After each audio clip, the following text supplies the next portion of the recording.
With every day that passes, the end of the Kinahan criminal organization grows closer. Investigators have worked tirelessly in recent years to identify the key players of a global super-cartel, which featured Daniel Kinahan and his younger brother as pivotal members.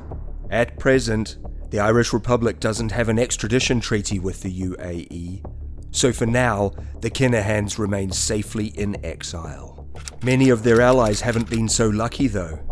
Stay tuned to find out how another leader of the super-cartel, and guest at Daniel Kinahan's wedding, is now facing the rest of his natural life behind bars. Welcome back to Crime Chronicles. February of 2024 saw one of the largest, longest, and most expensive trials in Dutch legal history come to an end. Kinahan ally, feared mob boss, and super-cartel key player Radwan Tagi was sentenced to life in prison. Tagi, a guest at Daniel Kinahan's lavish wedding in Dubai in 2017, was arrested in the United Arab Emirates capital and extradited to the Netherlands in 2019. He's one of the leading figures in a major European super-cartel, of which Daniel Kinahan was also a member, and some would argue, its leader.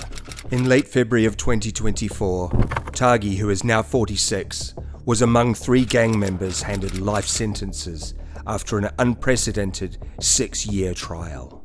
What became known as the Marengo trial also saw 14 others sentenced to between 21 months and 23 years in jail. Like the Republic of Ireland, the Netherlands has no extradition treaty with Dubai, but a special exception was made for Tagi, and his extradition from the UAE and his subsequent conviction could spell bad news for the Kinahans and their associates, who are mainly based in Dubai. During the trial, Tagi was described in court as the undisputed leader of a murder organization that terrorized Europe, and he was suspected of smuggling billions of euros worth of cocaine into ports across the continent. Tagi was convicted on 5 murder counts, including the killing of a man called Hakim Changachi, who was gunned down in Utrecht in 2017, in what prosecutors say was a case of mistaken identity. The court also ruled that the mobster ordered the hit on another man who lived in the same block of flats as Changachi. The judge said Tagi was responsible for the mistake. He decided who would be killed and spared no one. The amount of suffering Tagi caused to the victims and their loved ones is barely imaginable. The court also heard that Tagi used extreme violence to intimidate enemies and potential police informants. The presiding judge said that by doing so he prevented people from cooperating with the police. Such terror has a disruptive effect on society. Tagi did not attend the final day of the trial, which took place in a tightly guarded courthouse on the outskirts of the Dutch capital, Amsterdam.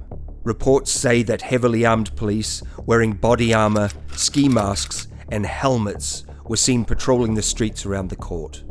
The trial had already been the focal point of a number of intimidatory attacks. The brother of a key witness, identified only as Nabil B., his lawyer, and a journalist who acted as a confidant for the witness, were all killed in the nearly 6 years since the trial opened. Lawyer Dirk Wiersum was gunned down outside his home in Amsterdam on September 18th of 2019. 2 men have been convicted of murder in his killing. Journalist Peter R. de Vries was also shot in Amsterdam as he walked to his car from a television studio on July 6th of 2021. He died 9 days later of his injuries. Prosecutors have sought life sentences for 3 of the suspects in his slaying. Those murders gave the already grim trial a pitch-black edge, the presiding judge told a packed courtroom. The judge lamented that de Vries will never again sit in the press bench at the court where he had been a notable figure, covering trials in his role as a journalist. Dutch King Willem-Alexander called de Vries' shooting an attack on journalism, the cornerstone of our constitutional state, and therefore also an attack on the rule of law. The Public Prosecution Service, alleged that the defendants were part of a completely unscrupulous murder organization, which has carelessly and indifferently killed people. They said the fallout from the multiple slayings had not only been felt by the next of kin, but have also had after effects more broadly in society. Although the witness himself was also on trial and sentenced to 10 years, the court ruled that testimony from Nabil B. was trustworthy and could be used as evidence against Tagi. Other suspects received sentences ranging from life imprisonment to just under 2 years behind bars. The court also accepted decrypted telephone messages as evidence in their verdicts.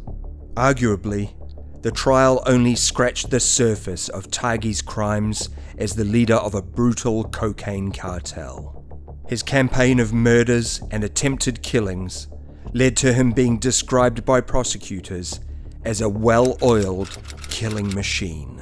The sentencing of Tagi and his associates at a courthouse nicknamed The Bunker wouldn't have been out of place in a Hollywood film. A large armed police presence, drones and helicopters circling overhead, and judges who were not named and had their faces hidden from view might seem like a scene from a summer blockbuster. But this is standard protocol for a trial which removed some of Europe's most powerful criminals from the streets. The proceedings, known as the Marengo trial after the judicial code word for the case, enthralled the Netherlands as details of the country's violent drug smuggling underworld were exposed. Tagi, once the Netherlands' most wanted man, allegedly continued to pull strings and send secret messages from prison while on trial. His lawyer, Inez Vesky, was accused of passing messages from her client to the outside world and was arrested in April of 2023. She has since been released and has yet to be charged, although she remains a suspect. Her lawyers said lawyer-client privilege prevents her from making any statement to police. The state prosecutors had built an incredible 800-page case, which besides evidence from Nabil B, was partly based on the contents of thousands of encrypted phone conversations, part of the EncroChat network. None of the suspects, dubbed the Mokro Mafia because most of its members are from Moroccan and Antillean origin, made any statements during the trial. But Tagi reportedly denied all charges, saying the money spent on a sham trial should have been spent instead on employing more teachers and police and healthcare. 2 weeks after his life sentence was handed down, one of Tagi's attorneys, Michael Ruperty, told media outlets that their intent to appeal against the conviction had been filed. The content of the appeal is still being prepared and is expected to be filed within 2 weeks. That document will also show if Tagi's defense team believes further investigation or examination is required. Based on the trial lasting 6 years, we can assume that any appeal will also crawl through the Dutch court system at a leisurely pace. So barring a miracle or a spectacular prison break, Tagi will now be behind bars for the rest of his natural life, making the penalty an effective death sentence. The Kinahans and their associates, still safely living a luxury life in Dubai, must be watching the extraditions and trials of their super-cartel partners with increasing trepidation. If the Mokro Mafia case is anything to go by, it might not be too much longer before we see the Kinahan cartel finally put to bed, and their leaders behind bars for the rest of their lives. Thank you for joining us today on Crime Chronicles. We'd love to read your comments on this story, and don't forget to give it a thumbs up and share the channel with your friends.